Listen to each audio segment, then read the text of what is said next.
and I thank the honourable member for his question.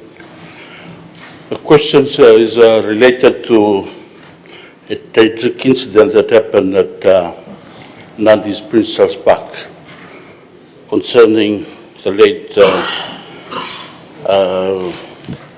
Mr. Ada. Sir, I wish to update Parliament that the Board of Inquiry have not completed that in their investigations. They are still left with interviews to be done for people from overseas. Mr. Speaker, once this investigation is completed, the report will be tabled for public.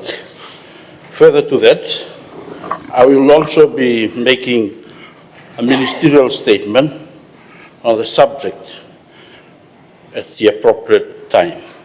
Therefore, Mr. Speaker, I'm asking that the oral question be ruled out of order. For the time being, sir.